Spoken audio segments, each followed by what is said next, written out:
Buhay ito nung bispira sa bagong taon sa Muntinlupa City na magsagawa ng operasyon ng Muntinlupa Traffic Management Bureau para hulihin ang mga lumalabag sa ordinansa laban sa mga open pipe o mga maiingay na tambucho ng mga motor.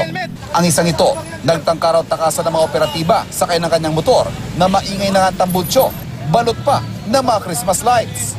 Sa mga operasyon sa tatlong huling araw ng 2018, mahigit 100 motor ang na-impound dahil sa paglabag sa ordinansa.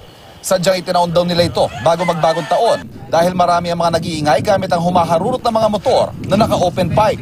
Hindi naman daw nagkulang ang pamahalang lungsod sa mga abiso na bawal ang paputok at bawal din ang maiingay na tambucho.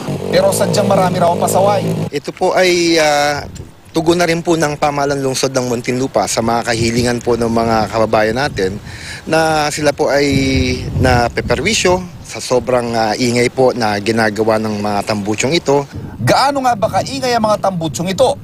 Tunog ng tambutyong gawa sa yero na hinugis tambucho. Ito naman, tambutyong gawa sa pinagdugtong na lata ng gatas. Samot-sari mga paandar ang mga nahuling motor, gaya ng mga hugis torotot na tambutyong ito. At sa halip na sa likod, sa harap ito nakakabit. Ito naman, tambutyong gawa sa tubo. Bakit nga ba gusto ng ilan ang nakakagising na ingay ng tambucho na likha ng mga open pipe?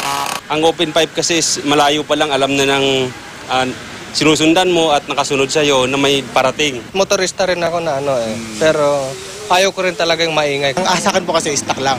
Kaya ang purpose naman po talaga ng motor ay pang-service lang. Ang Motorcycle Dealers Association of the Philippines pinapayuhan ng mga may motor na panatilihing original at hanggat maaari, huwag galawin ang disenyo at piyesa ng kanilang mga motor. Lalo na kung ay ipapalit dito, tila hindi pinag-isipan at gawa lang sa mga lata tulad ng mga nahuli sa Muntinlupa. Pakiusap naman nila sa mga nagpapasa ng ordinansa. Sana ay mas linawin ng mga panuntunan at batayan sa paghuli sa mga maituturing na maingay na tambucho.